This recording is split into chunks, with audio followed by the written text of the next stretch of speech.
Hello friends, welcome back to our channel. చదువుకోవాలనే తపన ఉన్న ఆర్థిక కష్టాల కారణంగా ఉన్నత విద్యకు దూరం అవుతున్న వారి సంఖ్య భారీగా ఉంటున్న విషయం తెలిసిందే. కొంతమంది అయితే విద్యా రుణం వైపు అడుగులు వేస్తారు. అయితే వీళ్ళు లోన్ పొందాలంటే బ్యాంకుల చుట్టూ తిరగాలనే భావన ఉంది. అయితే ప్రస్తుతం ఆ అవసరం లేకుండా ఇంటి నుంచి నేరుగా దరఖాస్తు చేసుకునే రుణం పొందే అవకాశం విద్యాలక్ష్మి పథకం కల్పిస్తోంది. కేంద్ర ఆర్థిక శాఖ, మానవ వనరుల అభివృద్ధి మంత్రిత్వ శాఖ, ఇండియన్ బ్యాంక్ అసోసియేషన్ ఏబీఐ సంయుక్తంగా విద్యాలక్ష్మి పోర్టల్ను అందుబాటులోకి తీసుకొచ్చిన సంగతి తెలిసిందే. ఎన్ఎస్డిఎల్ ఈ గవర్నెన్స్ వ్యవస్థ ద్వారా ఈ పథకాన్ని నిరంతరం పర్యవేక్షిస్తున్నారు. విద్యార్థులకు సులభంగా అతి తక్కువ వడ్డీతో ఎలాంటి పూచీకత్తులు లేకుండా రుణాలు పొందేలా కేంద్ర ప్రభుత్వం అమలు చేస్తున్న పథకం ఇది. కేంద్ర ప్రభుత్వ ఆర్థిక మంత్రిత్వ శాఖ ఈ పోర్టల్ను ప్రారంభించింది. కేంద్ర ఆర్థిక శాఖ, మానవ వనరుల అభివృద్ధి మంత్రిత్వ శాఖ, ఇండియన్ బ్యాంక్ అసోసియేషన్ ఏబీఏ సంయుక్తంగా విద్యాలక్ష్మి పోర్టల్ను నిర్వహిస్తున్నాయి. ఈ వేదికలో దాదాపు 39 ప్రభుత్వ మరియు ప్రైవేట్ బ్యాంకులు రిజిస్టర్ అయి ఉన్నాయి. ఎడ్యుకేషన్ లోన్ కోసం దరఖాస్తు చేసుకునే విద్యార్థులకు ఎంపిక చేసుకున్న కోర్సు, కళాశాల ఆధారంగా 127 రకాల ఎడ్యుకేషన్ లోన్ స్కీమ్లను అందుబాటులో ఉంచారు. అర్హత ఉండే విద్యార్థులకు 15 రోజుల్లో ఈ వేదిక ద్వారా ఎడ్యుకేషన్ లోన్ మంజూరు చేస్తారు.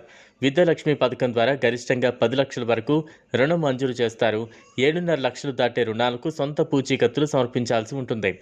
4.5 లక్షల వరకు లేదా 4.5 లక్షల లోపు రుణాలకు కేంద్ర ప్రభుత్వం వడ్డీ రాయితీ అందిస్తోంది.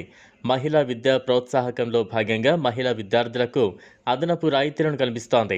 Post graduation, engineering, medicine, PG diploma professional కోర్సులు, chartered accountants, IIM management, IIT, వృత్తి విద్యా కోర్సులు, విమానయాన రంగానికి సంబంధించిన కోర్సులు చదివే వారికి ఈ పథకం ద్వారా రుణాలు ఇస్తున్నారు. యూజీసీ, ఏఐసిటిఈ, ఇతర ప్రభుత్వ అధీకృత సంస్థలు, విశ్వవిద్యాలయాల్లో చదువుకునే వారికి ఈ రుణాలు అందజేస్తారు. అయితే పూచీకత్తు లేకుండా రుణం పొందడానికి సదరు విద్యార్థి కుటుంబ వార్షిక ఆదాయం 4.5 లక్షల లోపు ఉండాలి. అయితే ఇది ఒక రుణానికి మాత్రమే వర్తిస్తుంది. ఇదిలా ఉంటే ఉచిత ల్యాప్టాప్ యోజన 2025 అనే scheme all India council for technology, technical education AICTE ద్వారా ప్రారంభించబడింది. ఈ పథకంలో భారతదేశం మొత్తం నుంచి అర్హులైన విద్యార్థులకు ఉచిత ల్యాప్టాప్లు అందించబడతాయి. ముఖ్యంగా ఆర్థికంగా వెనుకబడి ఉన్న విద్యార్థులకు ఈ యోజన ద్వారా అవసరమైన డిజిటల్ సాధనాలు అందించి వారి విద్యా అవకాశాలను మెరుగుపరచడం లక్ష్యంగా పెట్టుకుంది. విద్యార్థులకు ల్యాప్టాప్లు అందించడము, ఆన్లైన్ కోర్సులు, ఇతర విద్యా వనరులకు ప్రాప్యత కల్పిస్తుంది. దీని ద్వారా డిజిటల్ అభ్యాసాన్ని మరింత ప్రోత్సహించవచ్చు. ఈ యోజన ద్వారా గ్రామీణ, పట్టణ విద్యార్థుల మధ్య ఉన్న విద్యా అంతరాన్ని తగ్గించడం కోసం సాంకేతికతను సమానంగా అందించడానికి చర్యలు తీసుకుంటారు. ఈ వీడియో మీకు నచ్చినట్లయితే లైక్ చేయండి, షేర్ చేయండి, ఛానల్ను సబ్స్క్రైబ్ చేసుకోండి. Thanks for watching.